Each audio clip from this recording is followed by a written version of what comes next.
ധനം വ്ളോഗേഴ്സാണ്. അവിട്ടനാളിലെ ബിയ്യങ്കായലിലെ വള്ളംകളി. നിങ്ങളുടെ പേരെന്താണ്? സുജീർ, ഖാദർക്ക, ആസിഫ്, മിസ്റ്റർ മജീദ്. അപ്പൊ അവരെല്ലാവരും അഭിപ്രായങ്ങൾ രേഖപ്പെടുത്തും. സഹൃദരായവര് പങ്കുവെക്കാം. ശക്തമായ മത്സരം നടക്കുന്നത് പറക്കും കുതിരയും കായൽ കുതിരയും തമ്മിലാണ്. പറക്കും കുതിര, കായൽ കുതിര. പറക്കും കുതിരക്ക് മേജർ വള്ളങ്ങൾ തന്നെ രണ്ടെണ്ണം ഈ പ്രാവശ്യം. കായൽ കുതിരക്ക് ഒരു മേജറും ഒരു മൈനറും ആണ്. പിന്നെ ആദ്യകാലങ്ങളിൽ ഉണ്ടായിരുന്ന ജലറാണി, മണിക്കൊമ്പൻ, അങ്ങനെ എണ്ണപ്പെട്ട വള്ളങ്ങൾ മാത്രമേ കഴിഞ്ഞ കാലങ്ങളൊക്കെ ഉണ്ടായിരുന്നുള്ളൂ.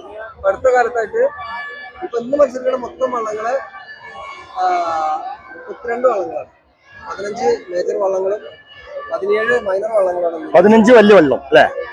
15 മേജർ, 17 ചെറുത് അല്ലേ? മേജർ വള്ളങ്ങളുടെ ആദ്യ മത്സരം കഴിഞ്ഞു. ആദ്യ ഘട്ടം ഫസ്റ്റ് ട്രിപ്പ് കഴിഞ്ഞു. കുറെ വള്ളങ്ങൾ പുറത്തായി. പ്രധാനപ്പെട്ട വള്ളങ്ങളൊക്കെ പുറത്തായി ജയിച്ചു.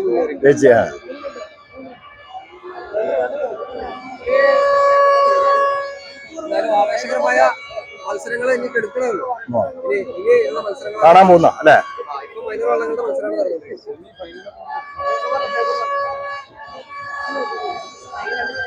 സ്പോർട്സുമായിട്ട് ബന്ധപ്പെട്ടിട്ട് സർക്കാർ ആനുകൂല്യങ്ങളൊക്കെ തരുന്നില്ല.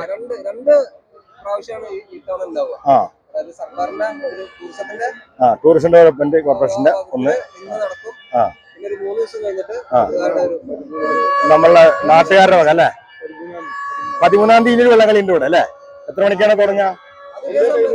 ഒരു 3 മണി 2 മണി അല്ലേ? ആലപ്പുഴക്കാരൊന്നും പങ്കെടുപ്പിക്കില്ല. കാരണം നാട്ടുകാർ മാത്രം അല്ലേ? ഇന്നത്തെ മത്സരത്തിൽ കൂടുതലും വള്ളങ്ങളിലും ആലപ്പുഴക്കാരാണ്. ഇനി അടുത്തൊരു മത്സരം നാട്ടുകാർ മാത്രം.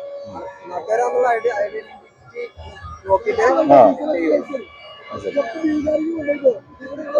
ഇത് എത്ര വാർഡിൽ ഉൾപ്പെടുന്ന സ്ഥലം? ഇത് ഒന്നല്ലേ? 1ഉം 2ഉം ഉണ്ടോ? 1, 2 ഉണ്ടോ അല്ലേ? 10 സെന്റർ മുതല് കടുവരല്ലേ? 1, 19 അല്ലേ? എന്നാൽ ജനനിബിഡമായ വലിയ ഉത്സവം തന്നെയാണ്.